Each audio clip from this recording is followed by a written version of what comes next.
Bismillah, alhamdulillah, salatu wassalamu ala rasulillah ba'd. Ya, pertanyaan menarik, ya, apa itu ruh? Ruh adalah sesuatu yang menjadi rahasia Allah Subhanahu wa taala dan hanya Allah Subhanahu wa taala yang mengetahuinya. Ibnu Arabi pernah menyampaikan dalam Ahkamul Quran ketika menafsirkan ayat wa yas'alunaka 'anir ruh, ketika mereka bertanya kepada wahai Muhammad sallallahu alaihi wasallam tentang ruh, qul ruh min amri rabbi, katakanlah ruh itu adalah urusan Tuhanku. Wa ma utitu minal ilmi illa qalila, dan tidaklah kalian diberikan ilmu kecuali sedikit. Beliau menyampaikan ruh adalah makhluk Allah Subhanahu wa taala yang Allah tempatkan di dalam tubuh manusia. Allah kemudian menghidupkan ruh tersebut, mengajarkannya, dan kemudian menentukan takdir-takdirnya. Allah juga menanamkan dalam ruh tersebut sifat-sifat yang mulia dan juga sebaliknya sifat-sifat yang tercela. Kemudian Ibnu Taimiyah juga pernah menyampaikan dalam Majmu' Fatawa, waruh al-mudabbirah lil badan. Ruh itu adalah penggerak, ya, pengatur yang menggerakkan tubuh kita.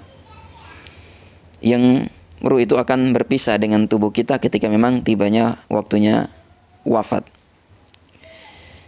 Nabi SAW juga, ya, pernah berkata atau pernah menyampaikan ketika beliau tertidur dari sholatnya, artinya sholatnya terlambat gara-gara tertidur, beliau pernah menyampaikan innallaha qabada arwahana haitsu syaa.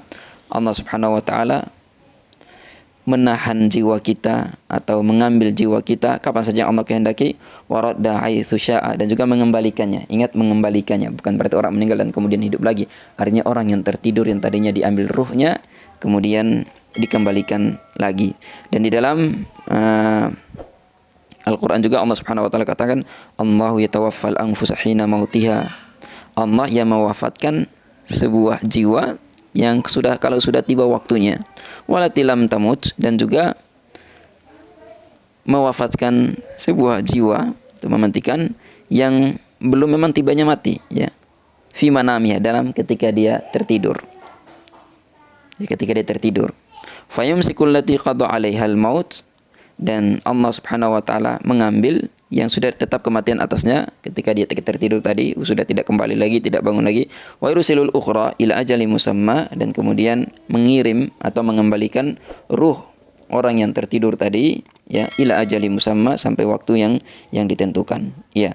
Jadi itu beberapa keterangan tentang ruh. Dari sini kita bisa mengambil kesimpulan, ya, ruh menjadi rahasianya Allah Subhanahu wa taala dan Allah yang mengaturnya, dan kita sebagai seorang muslim meyakini bahwasanya ruh Allah tanamkan di dalam tubuh kita. Jika sudah tiba waktunya kemudian wafat, maka akan wafat dan kemudian terbujur kakulah jasad kita. Wallahu alam. Wassalamualaikum warahmatullahi wabarakatuh.